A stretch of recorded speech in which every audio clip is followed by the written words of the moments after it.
Good afternoon children. Now we are in 10th class and today we are going to discuss breakdown of glucose molecule. अब बेटा थोड़ा सा हम recapitulate कर लेते हैं, थोड़ा सा बैक में चले जाते हैं न्यूट्रिशन प्रोसेस में। न्यूट्रिशन प्रोसेस से हमने फूड खाया, फूड खाने के बाद उसका डाइजेशन हो गया और जब डाइजेशन हो गया तो फाइनली वो स्टार्च और ग्लूकोज की फॉर्म में बॉडी सेल्स में आकर वो स्टोर हो गया। उस कंडीशन में वो जो ग्लूकोज की फॉर्म में आके बॉडी में स्टोर हो गया, अब ऑक्सीजन उसके ऊपर काम करेगी और उस स्टोर्ड फूड के को बर्न करके उससे एनर्जी रिलीज़ करना है। तो आज हम यही स्टडी करेंगे कि जो ग्लूकोज मॉलिक्यूल है, ग्लूकोज मॉलिक्यूल का ब्रेक डाउन किन कंडीशंस में किस तरीके से होगा, मींस एयर की एब्सेंस में क्या कैसे होगा, माइल्ड ऑक्सीजन अगर मिल रहा है तब क्या कंडीशन होंगी और प्रॉपर ऑक्सीजन अगर मिल रहा है तो तब क्या कंडीशंस होंगी। तो जस्ट लुक एट हियर, देखिए यहाँ पर वन मॉलिक्यूल ऑफ ग्लूकोज जो है सेल के अंदर स्टोर है और अब इसके ऊपर ऑक्सीजन अलग अलग तरीके से एक्ट होगी, लेकिन उससे पहले एक बेसिक प्रोसेस होगा और वो बेसिक प्रोसेस क्या होता है, that is glycolysis. Glyco means glucose, lysis breakdown means breakdown of glucose molecule is known as glycolysis. So glycolysis में आप देखिए यहाँ पर ग्लूकोज का जो वन मॉलिक्यूल है इसमें कार्बन 6 है, ये 6 कार्बन मॉलिक्यूल है, यानी ऐसा मॉलिक्यूल जिसमें 6 कार्बन एटम्स प्रेजेंट हैं। और ये जो कन्वर्जन होगा, ये कन्वर्जन साइटोप्लाज्म में होगा, सेल के साइटोप्लाज्म में, और इस प्रोसेस में ऑक्सीजन की नीड नहीं होती, ऑक्सीजन इस प्रोसेस के लिए रिक्वायर्ड नहीं है, ये सर्टेन एंजाइम्स के प्रेजेंस में होगा और इसलिए इस प्रोसेस को हम कॉमनली फर्मेंटेशन भी हम कह सकते हैं क्योंकि ऑक्सीजन यहाँ पर रिक्वायर्ड नहीं है। तो देखिए ग्लूकोज मॉलिक्यूल सेल साइटोप्लाज्म में, इन साइटोप्लाज्म ऑफ सेल, ये जो है सेल के साइटोप्लाज्म में हो रहा है। अब देखिए ये ब्रेकअप होगा, one glucose molecule breakup into 2 molecules of pyruvate, और ये जो पायरूवेट होगा ये 3 कार्बन एटम कंपाउंड है। फाइन, अब ये यहाँ तक तो सब में कॉमन होगा, चाहे वो एंडोपैरासाइट्स हैं, एनारोबिक रेस्पिरेशन है, चाहे फिर वो मसल्स हैं, चाहे फिर वो एरोबिक रेस्पिरेशन है, कोई भी कंडीशन है यहाँ तक तो सब में कॉमन होगा, पायरूवेट तो सब में बनेगा, लेकिन आगे अब ऑक्सीजन रिक्वायरमेंट के बेस पर कंडीशंस डिफरेंट होंगी।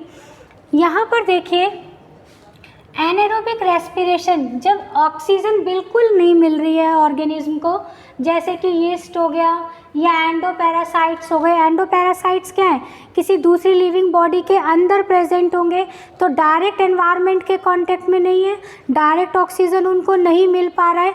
तो ऐसी कंडीशन में क्या होगा कि ये जो पायरूवेट मॉलिक्यूल है ये 3 कार्बन का बना हुआ है, तो ऑक्सीजन की एब्सेंस में ये ब्रेकअप हो जाएगा, किसमें, इथेनॉल में एंड कार्बन डाइऑक्साइड में। अब इथेनॉल का फॉर्मूला लें तो C2H5OH है, यहाँ पर ये 2 कार्बन है और कार्बन डाइऑक्साइड में 1 कार्बन प्रेजेंट है, तो हो गए यहाँ पर 3 कार्बन। तो इस तरीके से पायरूवेट का जो 1 मॉलिक्यूल है वो 1 molecule of ethanol and 1 molecule of carbon dioxide में ब्रेकअप होगा और यहाँ पर बहुत ही low amount of energy produce होगी, ओनली 2 ATP मॉलिक्यूल्स यहाँ पर प्रोड्यूस होंगे। तो ऐसे एनिमल्स का जो एनर्जी लेवल है वो बहुत ज़्यादा अच्छा नहीं होता, पुअर एनर्जी लेवल होगा, क्योंकि यहाँ पर जो रेस्पिरेशन है, एनारोबिक रेस्पिरेशन, वो एयर की एब्सेंस में हो रहा है। उस प्रोसेस को फर्मेंटेशन भी कहते हैं और यहाँ पर बन रहा है एल्कोहल। सो ये step, this step is known as alcoholic fermentation, alcoholic fermentation. Fine, next देखिए, अगर मसल्स हैं, मसल्स, अब हमारी बॉडी में भी आप मसल्स देखें तो मसल्स पूरी बॉडी में फैले हुए और जो ऑक्सीजन हमारी बॉडी में घूम रही है वो ब्लड के साथ मिक्स होके घूम रही है या लिम्फ के साथ प्रेजेंट है। तो सेल्स में मसल, पहले तो सेल्स में जाते जाते उसका अमाउंट कम हो जाएगा, फिर मसल्स को वो बहुत ही कम मिलेगी। तो ऐसी कंडीशन में क्या होगा, ऑक्सीजन मिलेगी बट माइल्ड ऑक्सीजन यहाँ पर मिलेगी मसल्स के अंदर। और यहाँ पर ये भी एक तरीके से एनारोबिक रेस्पिरेशन और फर्मेंटेशन का ही पार्ट है। यहाँ पर ये जो पायरुवेट मॉलिक्यूल है, वन पायरुवेट मॉलिक्यूल जो रीअरेंज होगा लैक्टिक एसिड मॉलिक्यूल में। लैक्टिक एसिड भी 3 कार्बन कंपाउंड है बट रीअरेंजमेंट होगा, और इस रीअरेंजमेंट में यहाँ पर भी 2 ATP मॉलिक्यूल्स फॉर्म होंगे।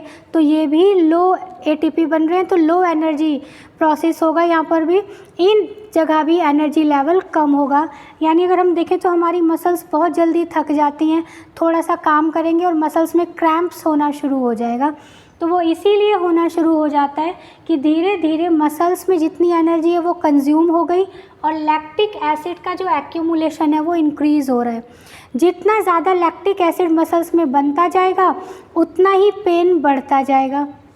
इसके लिए रेमेडी है, और रेमेडी ये है कि अगर हम डायरेक्ट लैक्टोज शुगर ले लें तो लैक्टोज शुगर इस लैक्टिक एसिड को रिकन्वर्ट कर देगी दोबारा से कार्बोहाइड्रेट फॉर्म में और एनर्जी लेवल मेंटेन कर देगी।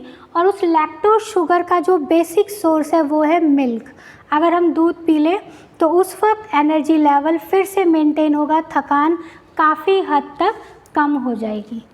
थर्ड आप देखिए, जो थर्ड मोड ऑफ ब्रेकडाउन है वो है एरोबिक रेस्पिरेशन का पार्ट है। एरोबिक रेस्पिरेशन इसलिए क्योंकि यहाँ पर जो है एयर प्रॉपर अमाउंट में प्रेजेंट होगा, यानी it is the presence in the oxygen, proper oxygen यहाँ पर मिल रही है। और ये कहाँ होगा, अगर इसकी साइड लें तो सेल्स का जो माइटोकॉन्ड्रिया है वहाँ पर ये प्रोसेस होगा क्रेब्स साइकिल की फॉर्म में। यहाँ पर आप देखिए, यहाँ पर जो पायरुवेट मॉलिक्यूल है जिसमें 3 कार्बन है, ये पायरुवेट मॉलिक्यूल ब्रेकअप होगा किसमें, 3 मॉलिक्यूल्स ऑफ कार्बन डाइऑक्साइड में। तो यहाँ पर जो प्रोडक्ट बनेगा वो बनेगा carbon dioxide, water and 36 ATP molecules. यहाँ पर huge amount of energy release हो रही है। तो जहाँ पर एरोबिक रेस्पिरेशन होगा वहाँ पर उन ऑर्गेनिजम्स में या उन ऑर्गन्स में एनर्जी लेवल मेंटेन रहेगा। तो ये हमने किया है ग्लूकोज मॉलिक्यूल का ब्रेकडाउन। तो देखो, फर्स्ट जो है वो फर्मेंटेशन है, क्योंकि ऑक्सीजन की एब्सेंस में हो रहा है, अल्कोहल बन रहा है तो वो अल्कोहलिक फर्मेंटेशन है। सेकंड भी एनारोबिक रेस्पिरेशन का पार्ट है और ये भी फर्मेंटेशन में है, लेकिन यहाँ पर बन रहा है लैक्टिक एसिड, तो हम इसको कहेंगे लैक्टिक एसिड फर्मेंटेशन। फाइन। और फोर्थ वन जो होगा वो एरोबिक रेस्पिरेशन होगा, जिसमें पायरुवेट सेल माइटोकॉन्ड्रिया में कन्वर्ट होगा कार्बन डाइऑक्साइड मॉलिक्यूल। लेकिन ध्यान देने वाली बात यह है कि यहाँ पर मॉलिक्यूल प्रोड्यूस हो रहे हैं 36 ATP। जितने यूज़ करने हैं बॉडी साथ साथ यूज़ करती रहेगी, बाकी ATP मॉलिक्यूल सेल में रिजर्व रहेंगे, स्टोर रहेंगे। और ATP को भी आप कंपेयर कर सकते हैं, दोनों फर्मेंटेशन प्रोसेस में ATP मॉलिक्यूल्स केवल 2-2 बनेंगे और एरोबिक रेस्पिरेशन में सबसे ज़्यादा बनेंगे। तो इस चार्ट से ये क्लियर हो जाता है कि एरोबिक रेस्पिरेशन में एनर्जी जो होगी उसका प्रोडक्शन हाई होगा, और वो यहाँ दिखाई भी दे रहा है कि 36 ATP मॉलिक्यूल्स प्रोड्यूस हो रहे हैं। आई होप आपको ये वीडियो आज समझ में आ गया होगा किस तरीके से ग्लूकोज मॉलिक्यूल का ब्रेकडाउन होना है। फिर भी अगर किसी की क्वेरीज़ हैं तो वो कमेंट बॉक्स में लिख दें। चैनल को सब्सक्राइब, लाइक और शेयर ज़रूर कर दें। And now take a screenshot please.